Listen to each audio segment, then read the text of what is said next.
El siguiente programa es clasificación D, para mayores de 18 años. Dirección de Espectáculos Públicos, Radio y Televisión. Ministerio de Gobernación.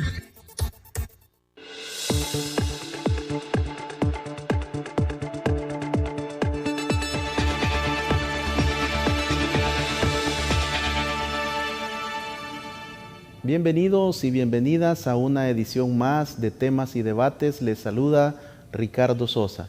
En esta oportunidad damos espacio a un nuevo escritor en nuestro amado país, El Salvador.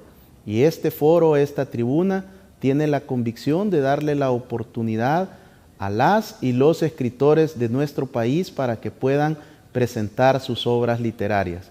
Me acompaña el doctor William Pleites, quien es doctor en economía y además escritor, investigador académico, una persona que ha representado a nuestro país en diferentes organismos de cooperación e internacionales, siempre representando enormemente nuestra república. Doctor Pleites, gracias por aceptar mi invitación y compartir con nuestros teleaudientes y cibernautas. No, muchísimas gracias, la verdad que es un placer muy grande acompañarle en este bonito programa y sobre todo pues poder compartir con la población salvadoreña los resultados de esta publicación que recientemente hemos lanzado públicamente. Doctor Pleites, de hecho usted es una persona que ha ya trabajado en otras producciones literarias, siendo un consultor, un investigador para diferentes organismos nacionales e internacionales, pero ahora usted dice, hoy sí, este ya lleva mi nombre directamente y es un trabajo, un esfuerzo de muchos años de dedicación e investigación para poder titularlo La economía salvadoreña después de la independencia. ¿Cómo surge este proyecto? Bueno, la verdad es que es de alguna manera el resultado de una diversidad de trabajos realizados anteriormente. Durante 15 años yo fui el coordinador del informe sobre desarrollo humano de El Salvador, en donde cada 2 años hacíamos una lectura panorámica y amplia de las principales transformaciones, desafíos y problemas persistentes, ¿verdad?, que aquejaban a la realidad salvadoreña en diferentes ámbitos, y siempre había un tema económico, siempre había también una valoración de tratar de explicar lo que estaba pasando en la coyuntura económica del país a partir de lo que también había ocurrido en el pasado.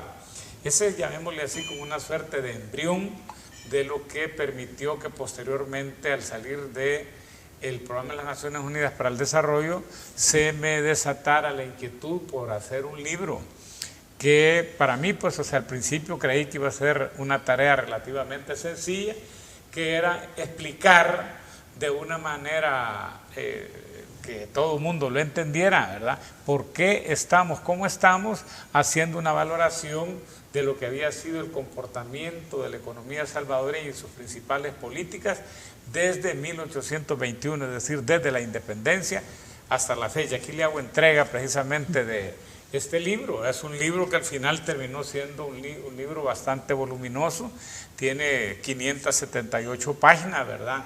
Y para su elaboración ha sido necesario consultar decenas, centenas, ¿verdad?, de libros, de artículos, pero sobre todo también de documentos oficiales, del diario oficial, de las diferentes, llamémosle, fuentes de información en la Dirección General de Estadísticas y Censos, el Ministerio de Economía, el Ministerio de Hacienda, por supuesto, pues los censos de población y vivienda y toda una serie de bases de datos de organismos internacionales. Aquí le hago la entrega. Muchas gracias, doctor. Recibo este ejemplar con el propósito también de instruirme, de poderlo dar a conocer y poder potenciar todo el conocimiento y el bagaje de años en los cuales usted ha invertido esta cantidad de información y de recopilación. Realmente es un trabajo extraordinario.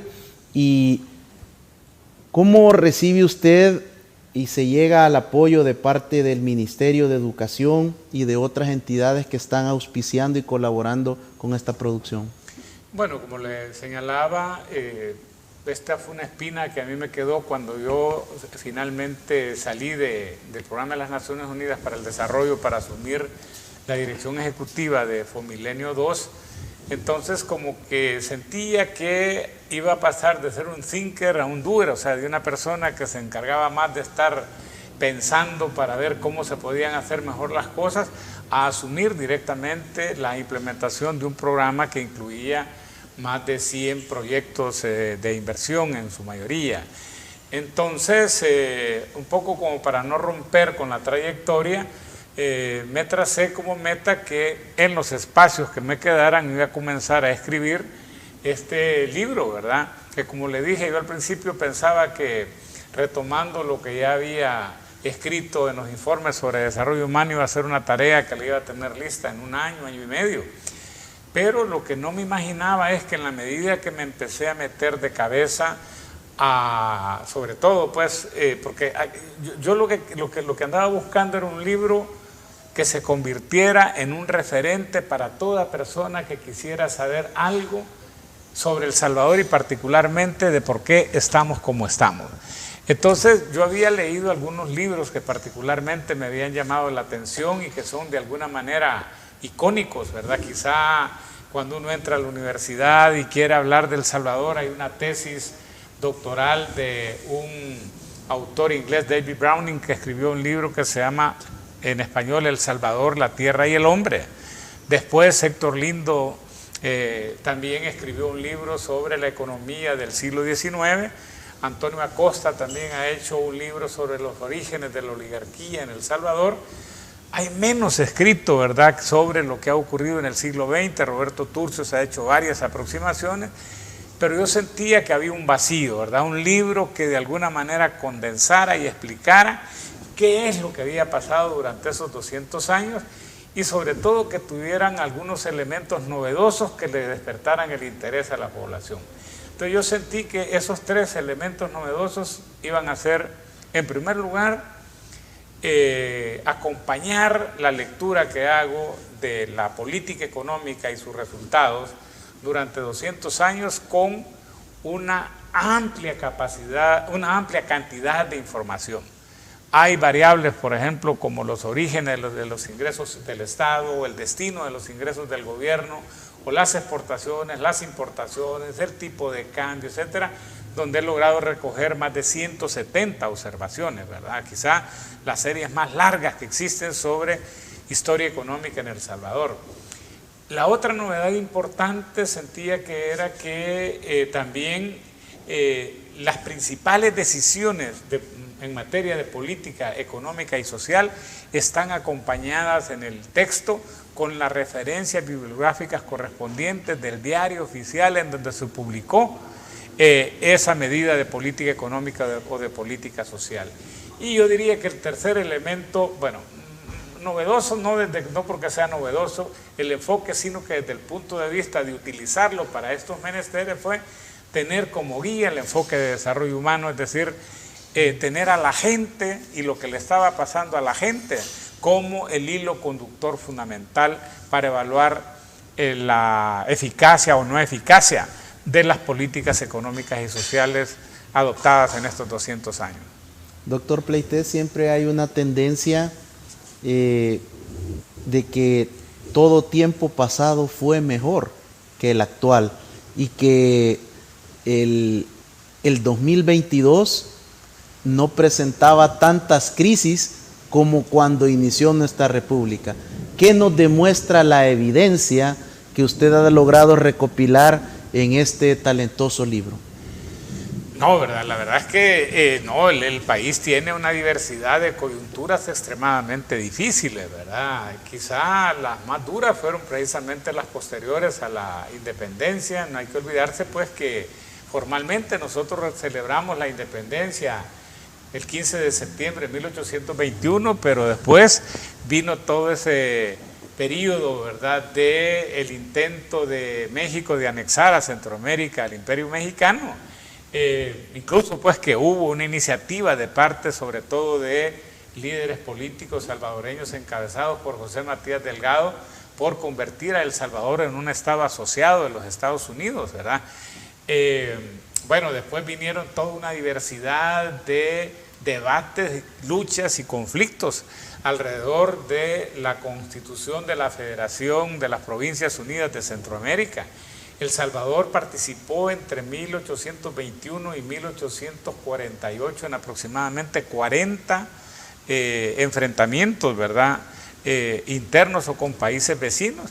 Fue un periodo extremadamente difícil para las finanzas públicas.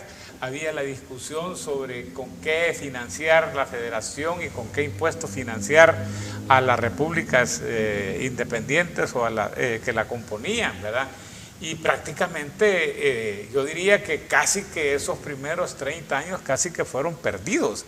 En realidad se comienzan a dar visos, ¿verdad? Ya de realmente constituir una república hasta más o menos ahí por 1845-47 con el presidente Eugenio Aguilar, cuando ya se comienza ya principalmente de parte, yo diría, de lo que le llamo yo las minorías propietarias de la época, por empezar a impulsar una estrategia de desarrollo fundamentada en la diversificación de las exportaciones de las exportaciones agrícolas.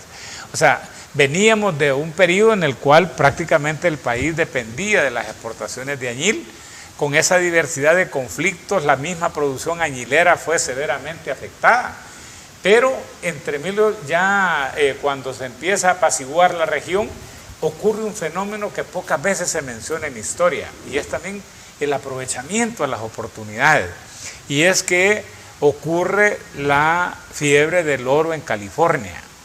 Entonces, con el despliegue de la fiebre del oro en California, eso genera un impacto fuerte en los transportes, ¿verdad? Porque buques procedentes de California, ¿verdad?, obviamente pasaban hacia Panamá, y en Canadá trasladaban las mercaderías, precisamente pues el oro que se recolectaba hacia Europa a través de la vía férrea, ¿verdad? Entonces, pero eso mismo propició también que muchos buques comenzaran a parar en los puertos de Guatemala, en los puertos de El Salvador y en los puertos de México. Los países tenían que pagar para que esos barcos, ¿verdad?, pues pasaran a recoger mercadería en nuestros puertos, y eso propició que se redujera de manera sustancial los costos de transporte, y fue quizá uno de los factores más importantes por los cuales el café, que no era rentable con los costos de transporte inicialmente vigentes, se convirtiera en el producto más beneficiado. De hecho, el primer libreto que apareció para promocionar el cultivo de café en Centroamérica fue escrito en Costa Rica, y el presidente Eugenio Aguilar lo mandó a publicar en el Diario Oficial de El Salvador para comenzar a estimular este cultivo. Y además es en 1847 también donde se emite el primer decreto de proporcionar incentivos a la producción de café, que iban desde eliminarle, por ejemplo, a los trabajadores de las fincas cafetaleras el servicio militar.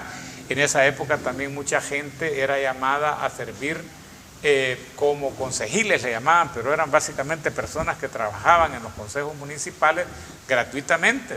Y adicionalmente, en una época en donde el principal impuesto que se cobraba era el de las importaciones, entonces había descuentos hasta de la cuarta parte del valor de lo que se exportaba de café, para que quienes exportaban trajeran mercancías, pues, o sea, en este caso, a un costo más bajo. Doctor, ¿y qué sucede luego de 1851 a 1899? Ya que ahí me encanta esta introducción que usted le brinda a todos los televidentes y cibernautas, porque siempre hemos tratado de establecer que entre 1821 y 1850 El Salvador estuvo involucrado en una serie de conflictos internos. En esta segunda parte del siglo XIX, ¿cómo iba la economía? Bueno, ahí es donde se comienza, me parece a mí, a sentar las bases de lo que fue, lo que después algunos le llamaban la República Cafetalera, pero en realidad es donde se comienza también a establecer el Estado Nacional. Ahí juega un papel muy importante Francisco Dueñas. Quizá a veces cuando nosotros hablamos de historia de El Salvador, se le asignan mucho más atributos a Gerardo Barrios que a Francisco Dueñas, pero en realidad si uno lo ve en la cantidad de tiempo que ejerció como presidente de la República y además en la diversidad de medidas en las que estuvo involucrado, sin duda alguna Francisco Dueñas jugó un papel muchísimo más protagónico que Gerardo Barrios en las edificaciones de ese incipiente Estado Nacional. O sea, es bajo su administración que comienzan también ya a darse de cierto sentido a la política económica, ¿verdad? O sea, se cobraban impuestos con el propósito principal de favorecer la expansión del cultivo del café. Entre 1850 y 1880, el propósito principal estaba orientado a diversificar las exportaciones agrícolas con una particular atención al café, ¿verdad? Pero también se estimuló el azúcar, se estimuló el algodón. Poca gente sabe que aquí se estimuló inclusive el cultivo de uvas, el cultivo de trigo. Hubo tiempo donde nosotros éramos autosuficientes en la producción de trigo, ¿verdad? Pero al final de cuentas, bueno, el caucho, el cacao, otra diversidad de productos, pero al final de cuentas, como decía, el impacto que tuvo la reducción de los precios de los costos de transporte fue tal en el café que este se convirtió sin duda en el cultivo de mayor expansión. Entonces la política económica ahí estaba orientada principalmente a mejorar la infraestructura. O sea, en realidad para la expansión del café fueron necesarias, yo diría que 5 estrategias, eso es lo que señala el libro. La primera es la consolidación de un bloque socioeconómico que lideró el proceso. O sea, en realidad uno lo que ve ahí es que a pesar de que había algún tipo de disputa, bueno, sobre todo famosa fue la disputa que hubo entre Francisco Dueñas y Gerardo Barrios, Santiago González en medio ahí también, pero sin duda pues que si uno compara el periodo 50-80 con el periodo 21-50, la diferencia fundamental se llama estabilidad política, y la segunda es que había un grupo, llamémosle así, de propietarios que realmente tenían una visión común y estaban trabajando alrededor de esa visión común, inclusive diría yo que compartiendo, bueno, alternándose en el ejercicio del poder, ya sea en el órgano ejecutivo, en el órgano legislativo o en el órgano judicial. El segundo elemento importante, como yo dije, fue una política fiscal orientada pues a reducir los costos de producir y de exportar café. Y ahí jugaron un papel importante, como ya decía, por un lado, el recolectar impuestos y utilizar en buena medida esos impuestos para mejorar los caminos, las carreteras, ¿verdad? Del 80 en adelante también el ferrocarril, ¿verdad? Pero también puentes. O sea, en esa primera etapa estamos hablando fundamentalmente de caminos, carreteras y puentes, de vinculación entre las áreas de producir el café y los puertos de exportación. Quizá una de las herramientas más importantes fue lo que le llamaban el Fondo de Caminos, ¿verdad? Que yo de niño escuchaba hablar de la vialidad y no sabía qué era la vialidad. Y en realidad es un impuesto que debía pagar toda persona, ¿verdad? Toda persona mayor de 16 años, ¿verdad? Que en este caso consistía en 2 días de trabajo para ir a trabajar, en este caso, pues, en el mejoramiento del sistema vial del país. Por eso se llamaba vialidad. Y entonces, si usted tenía poder económico, lo que hacía es que contrataba a un trabajador para que le sustituyera en el pago de ese impuesto. Pero adicionalmente, como le digo, también el Estado comenzó a cobrar muchos tributos para poder construir carreteras, para poder construir puentes, ¿verdad? Y de alguna manera comenzar a vincular los centros de producción con los centros de consumo y de exportación. Con esta base, doctor, que usted nos define y nos orienta, que se establecían las bases de la República en este modelo económico, entramos ya al siglo pasado.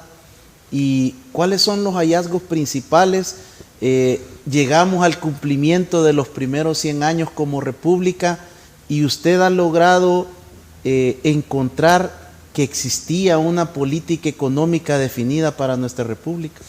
Vaya, yo decía, indiscutiblemente, pues que en materia de política tributaria era clara. O sea, se dependía de impuestos indirectos. Quiero decirle que el único impuesto indirecto que había es el que menciono, pero que era regresivo. Los impuestos directos, por lo general, son progresivos, es decir, paga más el que tiene más. Pero el impuesto, el fondo de caminos, no, ¿verdad? Era un impuesto regresivo porque pagaban lo mismo todos, ¿verdad? Independientemente de su nivel de ingresos, 2 días de trabajo por año, ¿verdad? Entonces era regresivo. Entonces ahí fue el primer elemento de política económica claro. El segundo elemento de política económica claro fue también el de la política laboral.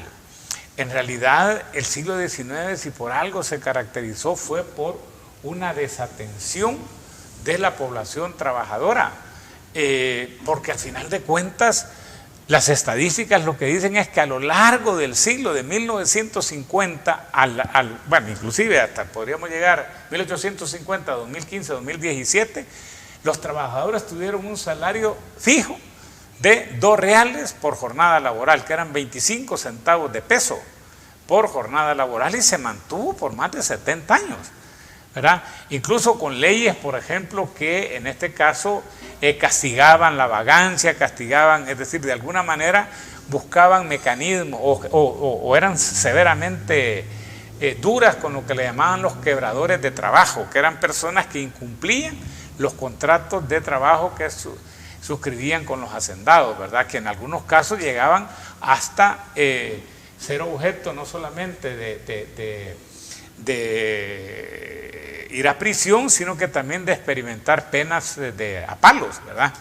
Entonces, fíjese que tan importante era lo de la mano de obra, que hubo una queja, ¿verdad?, de parte de algunos hacendados o de algunos terratenientes que decían, no, mire, ¿y para qué vamos a estar manteniendo a esta gente sin trabajar? Mejor llevémoslo sin paga, para que trabajen en ¿cómo se llama?, en la construcción de carreteras. Ya en la década de 1870 en adelante, ¿verdad?, también comienza a haber una tercera política importante alrededor de las propiedades de uso común. En realidad, muchos analistas comienzan a decir que varias de las propiedades más propicias para el cultivo del café estaban localizadas en lo que algunos le llamaban los ejidos o las tierras comunales o los baldíos o las tierras realengas, ¿verdad? O sea, las tierras comunales, que son básicamente tierras que bajo la ley de la corona española eran, llamémosle así, de propiedad para uso común o de tenencia para uso común para los pueblos de origen indígena. Los ejidos, que es una institución que nace después, pero que obligaba que si los ciudadanos o los residentes de un determinado lugar quisieran que a su localidad fuera elevada al nivel de pueblo o de villa, tenían la obligación de poner a disposición de una determinada cantidad de tierra para uso común. Y después estaban los baldíos, que nadie sabía quién era el propietario, ¿verdad? Y las tierras realengas, que al final de cuentas eran tierras de la corona y que quedaron sin dueño también después de la independencia. Gracias, doctor Pleitez. Hemos llegado prácticamente a los inicios del siglo pasado.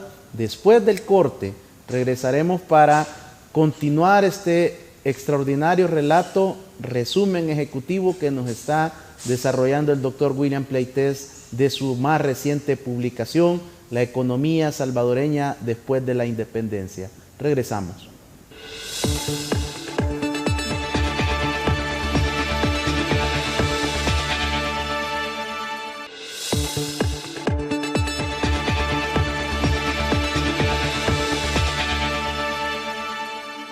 Muchas gracias por continuar en nuestra sintonía. En esta oportunidad estamos conociendo una nueva obra literaria de parte del doctor William Pleitez, La economía después de la independencia. Este maravilloso y extraordinario libro será un legado del doctor Pleitez a la sociedad salvadoreña para que usted pueda partir desde el inicio de nuestra república teniendo una clara y perfecta ubicación de cuáles han sido los pasos de la economía, las políticas, los principales hallazgos. Un fraterno saludo para todos los televidentes y cibernautas que nos sintonizan a nivel nacional, en señal abierta, cables Tigo, Claro y nuestras multiplataformas de redes sociales. Doctor Pleites, en esta ruta del tiempo económica, llegamos al siglo pasado y ahí hay también otros hallazgos determinantes que usted plasma en el libro. Bueno, yo le decía, ¿no? Habíamos cerrado con el tema de cómo prácticamente pues, se consideró que las tierras de uso común era un obstáculo para la expansión del café, y ahí viene probablemente quizá la medida más de mayor impacto, pero también la más controversial que se tomó en el siglo XIX, que fue la de la abolición de los ejidos y las tierras comunales entre 1881 y 1882, ¿verdad? Entonces, después en el resto del siglo hay como una concentración en dos temas, ¿verdad? En mejorar la comunicación interna, porque es cuando se comienza a invertir fuertemente en el ferrocarril, es entre 1880 y 1930, donde se realizan inversiones cuantiosas, pero así enormes, ¿verdad? Las más grandes que se han hecho, justamente para poder, en este caso, unir en red por la vía férrea los principales puertos del país con San Salvador e inclusive con Guatemala, ¿verdad? Y las ciudades más importantes, Santa Ana, San Miguel, ¿verdad? Entonces, Santa Tecla, San Salvador, etcétera. Y el otro punto importante es que también comienza a desarrollarse la política monetaria. Es cuando se crea la primera casa de la moneda en El Salvador, incluso pues cuando así con grandes dificultades, con fracasos al principio, se introduce el colón, ¿verdad? Pero casi que se hablaba en ese caso pues de la adopción del patrón oro, termina siendo un fiasco, y es hasta finales de los años, principios de los años 20 del siglo pasado, que ya prácticamente se adopta formalmente el colón como la moneda salvadoreña. Entonces, pero sí, hasta que llegamos a la gran crisis de los años 30, ¿verdad? Una crisis severa que hizo que los precios se redujeran a aproximadamente un tercio. La mayoría de las fincas de café dejaron de ser rentables. Hubo virtualmente pues una crisis de empleo enorme, ¿verdad? La mayoría de las fincas cafetaleras no podían pagar sus créditos. Eso llevó precisamente, pues, o sea, concluye, o más que concluye, ¿verdad? Desemboca en el golpe de Estado del general Martínez, ¿verdad? Hacia su vicepresidente Arturo Araujo. Y después de eso viene una diversidad de medidas, yo diría, ahí se mencionan como un ajuste estructural de lo más ortodoxo que usted se pudiera imaginar. Por ejemplo, los salarios del sector público, de los empleados del sector público, se redujeron en aproximadamente un 32%. Adicionalmente hubo un despido de una fuerte cantidad de empleados públicos. Se declaró una ley moratoria mediante la cual prácticamente pues, los deudores cafetaleros, en vez de pagar capital e intereses, solamente pagaban intereses por su deuda.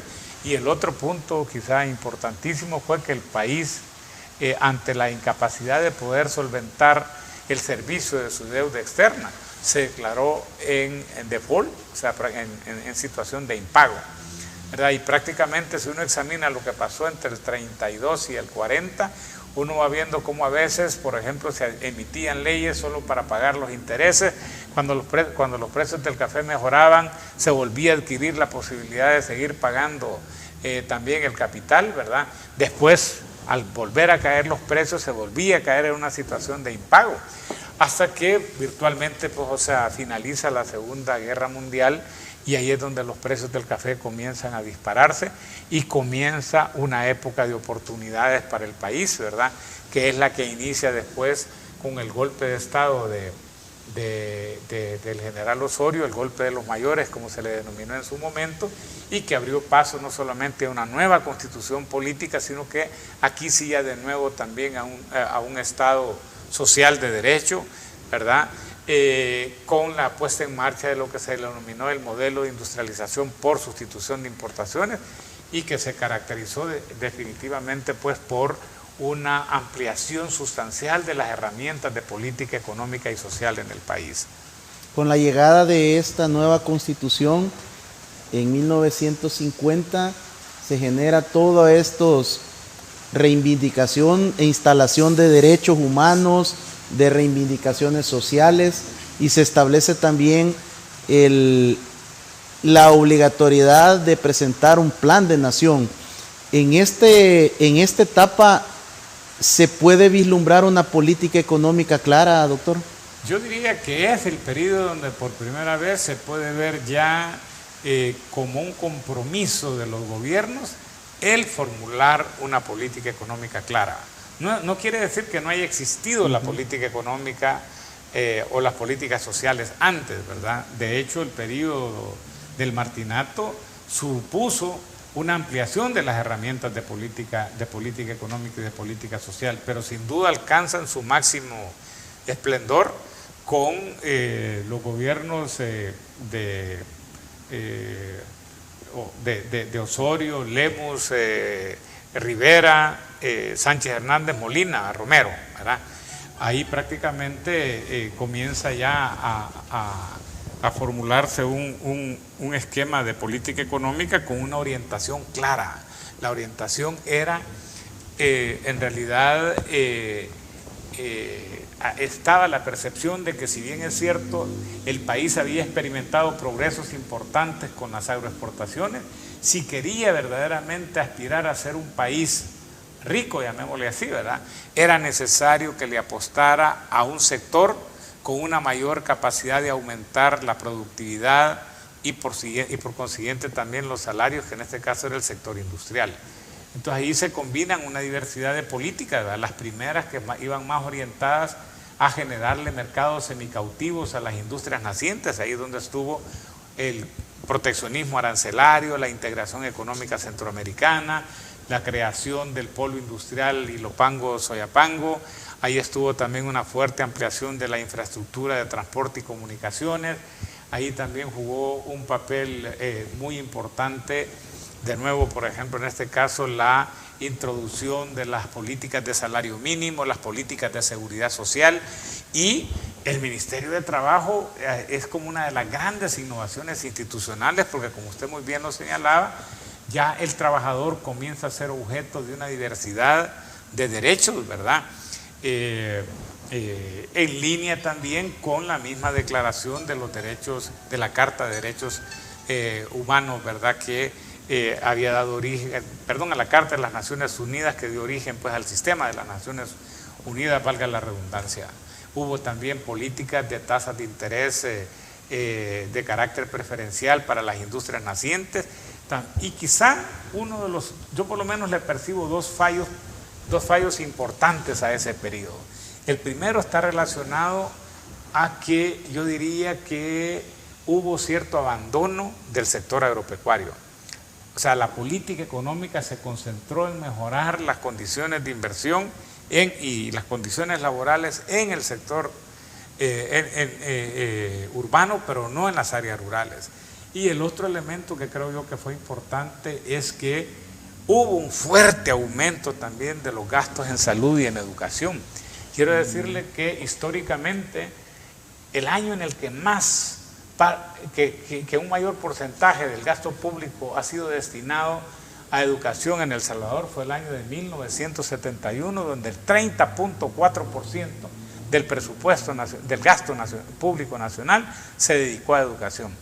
Para que tenga una idea, en los últimos 40 años nunca ha llegado a más de 20%, ¿verdad? Entonces hubo una fuerte expansión de la educación, una fuerte expansión de los servicios de salud, y eso de alguna manera trajo como consecuencia una mayor demanda de derechos de parte de la población. También hubo una urbanización, un proceso de urbanización acelerada en un contexto en el que, paradójicamente, los derechos llamados civiles y políticos comenzaron a deteriorarse, y eso de alguna manera probablemente fue la causa principal para que ese modelo, que estaba generando resultados socioeconómicos bastante positivos, ¿verdad?, terminara pues en un estallido social en la década de los 70. Y a ese punto quería llegar, doctor, en el sentido de que tenemos ya evidencia que es entre 1963 y 69 que muchos compatriotas comienzan a emigrar hacia los Estados Unidos de Norteamérica. ¿Qué pudo haber sucedido si prácticamente teníamos como el ancla del desarrollo económico entre 1950 y 52 y se podía esperar una cosecha económica en la siguiente década? Pero lo que observamos, y usted hace alusión a esta situación política, viene la persecución social para mucha gente que estaba buscando otro tipo de derechos y reivindicaciones. La economía, ¿qué pasó en la década de los 60?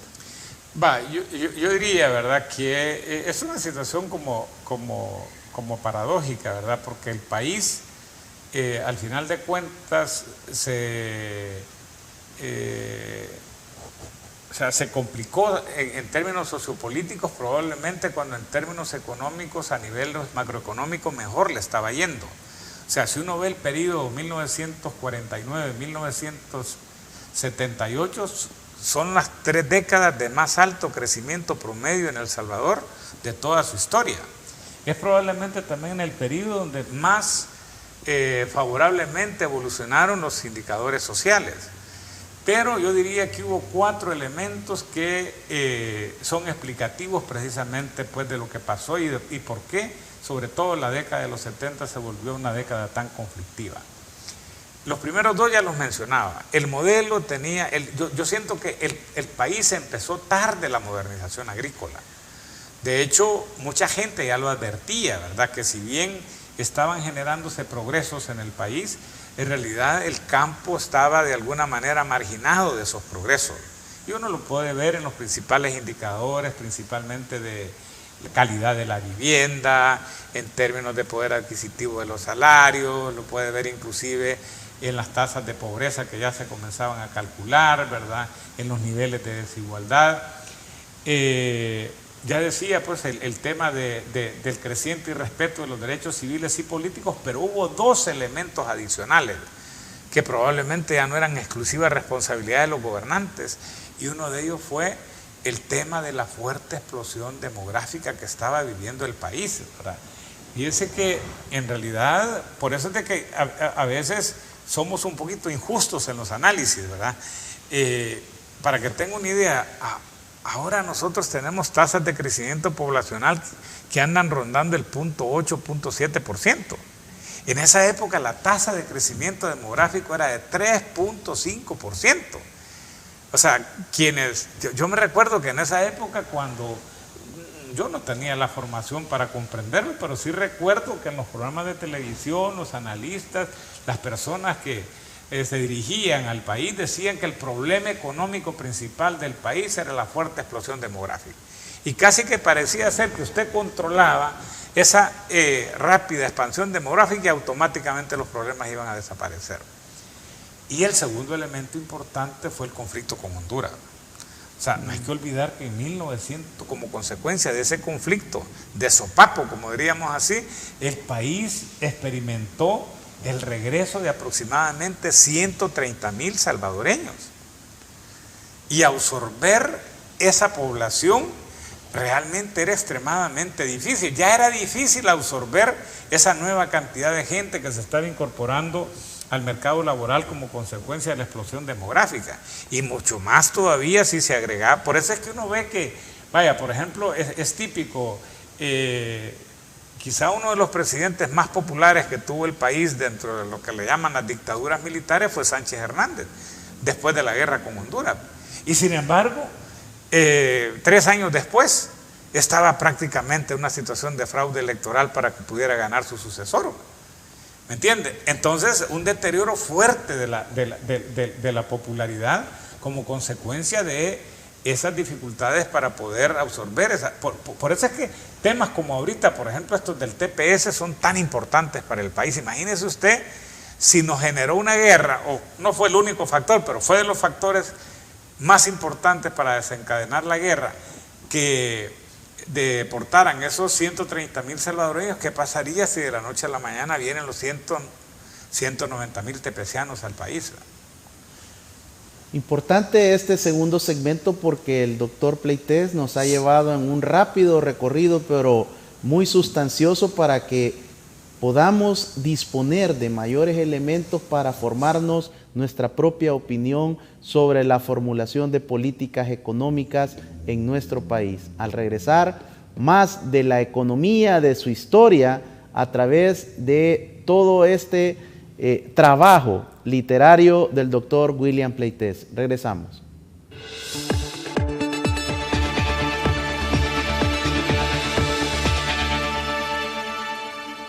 Muchas gracias por continuar en nuestra sintonía. En esta oportunidad el doctor William Pleitez, quien es economista y también escritor, con varios trabajos en los cuales ha tenido participación con organismos internacionales como consultor, académico, como investigador, y en esta oportunidad hemos estado desarrollando su más reciente producción literaria, que es La economía salvadoreña después de la independencia. Y hemos hecho un extraordinario recorrido con esta capacidad de resumen y de una exposición que usted la va a encontrar en este ejemplar. Si usted lee este libro, estará prácticamente profundizando en una manera sencilla, práctica y entendible por cualquier lector sobre nuestra economía. Doctor, nos faltan prácticamente 3 periodos dentro de la clasificación que usted hace en el libro. ¿Cómo tenemos estos hallazgos ya de lo que es la época del conflicto armado y las etapas más recientes? Quizás solo una pequeña cuestión, ¿verdad? Para las personas que quisieran leer el libro lo pueden bajar ya sea de la página web del Instituto Nacional de Formación Docente del Ministerio de Educación o de la página web de la Facultad Latinoamericana de Ciencias Sociales, capítulo El Salvador, Flaxo, ¿verdad? O sea que en cualquiera de ellos el libro lo pueden bajar íntegramente.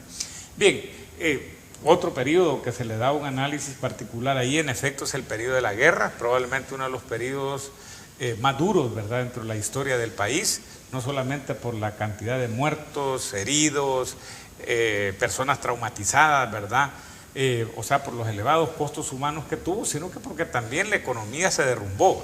O sea, prácticamente el país, sus exportaciones se vieron reducidas a la mitad, la situación fiscal y la deuda pública se dispararon, ¿verdad? De no haber sido por la fuerte asistencia financiera de los Estados Unidos, el país seguramente que hubiera experimentado retrocesos muchísimo mayores que los que finalmente terminó registrando. Adicionalmente, es un periodo en donde los salarios, el poder adquisitivo de los salarios se disminuyó de manera sustancial. Las tasas de crecimiento económico fueron negativas en el periodo de los 10 años, si uno saca el valor promedio. O sea que fue un periodo extremadamente crítico y que yo creo que erróneamente se le confundió también como que sus resultados estaban asociados con lo que algunos le llamaron el agotamiento del modelo de industrialización por sustitución de importaciones.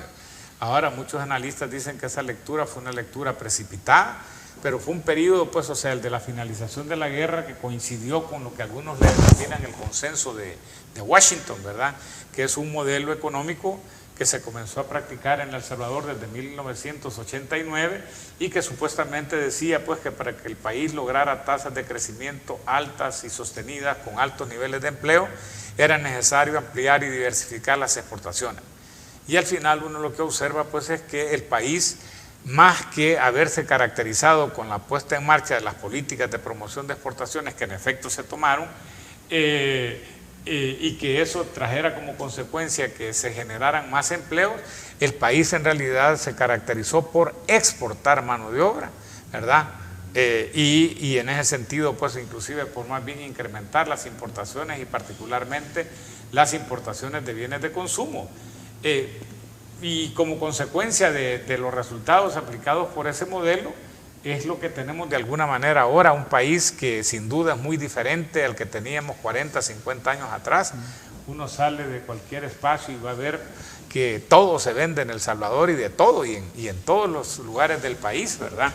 Tenemos casi 1/3 de la población viviendo afuera, pero eso también tiene como una serie de costos sociales considerables, ¿verdad?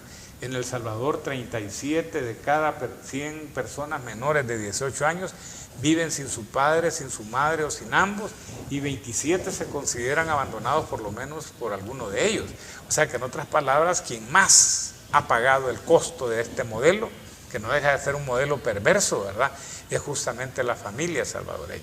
Y por eso es que ahí amarra con algo donde usted es un especialista, pues que es todo el tema de la inseguridad, ¿verdad?, que prácticamente al tener una familia fracturada, al tener niños y niñas que crecen sin su padre o sin su madre, en un contexto en donde también pasamos de una escuela que servía 2 turnos, ¿verdad?, a sus estudiantes, a una que le ofrece un solo turno, y en un contexto en donde además de manera creciente las mujeres trabajan fuera de su hogar, esto ha traído como consecuencia una suerte como de vivero para que el fenómeno de las pandillas se expandan y como consecuencia también la violencia en el país, ¿verdad? Nosotros, o yo diferencio el periodo 1989-2004 porque considero que entre el 89 y el 2004, con excepción de la dolarización, el país siguió el libreto de lo que se le llamó el modelo neoliberal de promoción de exportación. Sin embargo, de 2004 a 2019 se aplicaron una diversidad de políticas adicionales, ¿verdad?, la mayoría de ellas orientadas a tratar de mantener alta la popularidad, pero no atacando severamente los principales problemas que tienen que ver con el bienestar sostenido de la población, como es fundamentalmente el tema del empleo, ¿verdad?, el tema de la vivienda, el tema de la calidad de la educación o de la salud, y por eso yo le llamo el de las digresiones populistas. Doctor Pleitez, en la historia más reciente de nuestro país, en estas últimas 2 etapas que usted divide la economía salvadoreña, podemos decir que tanto el modelo neoliberal como estas medidas populistas en este último periodo que usted establece hasta el año 2019, ¿qué debería de estarle apostando la sociedad y el Estado salvadoreño para la próxima década? Esta medida de mediano y largo plazo que también nos falta en la formulación de políticas públicas.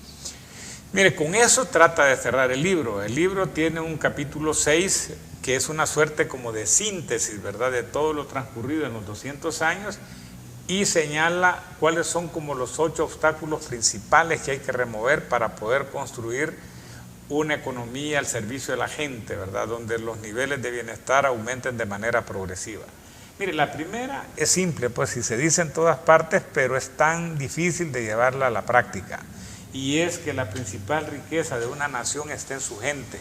Y eso lo que significa, pues, es que tenemos que hacer esfuerzos para que de lo que se recaude del Estado, lo que se destine a salud, a educación, a vivienda y hábitat, a capacitación, a ciencia y tecnología, sea el mayor porcentaje posible.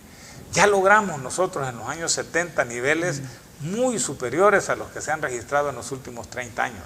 O sea que es algo que se puede.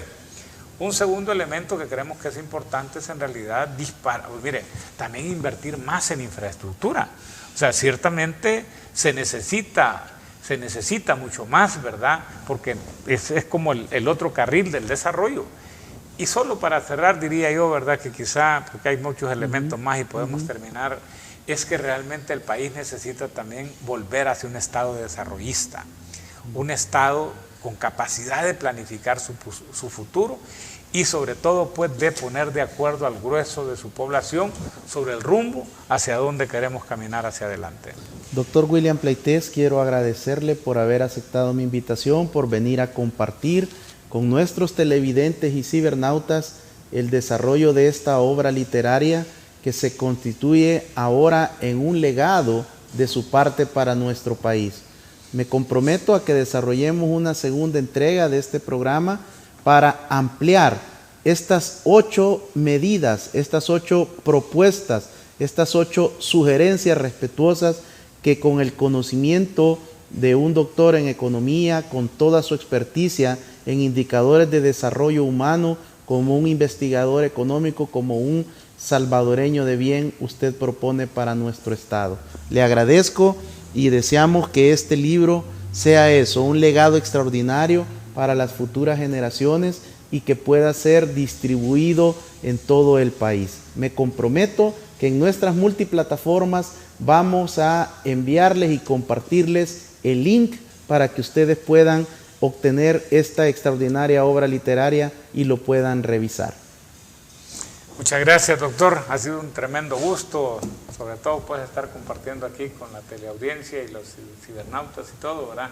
Y decir pues que estimularlos a que visiten esos sitios web que independientemente del lugar de residencia pueden consultarlo y ojalá que les despierte el interés. Ha sido el doctor William Pleites, economista salvadoreño, escritor de varias obras literarias, quien nos ha venido a desarrollar este resumen estratégico sucinto de la economía en 200 años de república. Muchas gracias por su sintonía, que Dios les bendiga.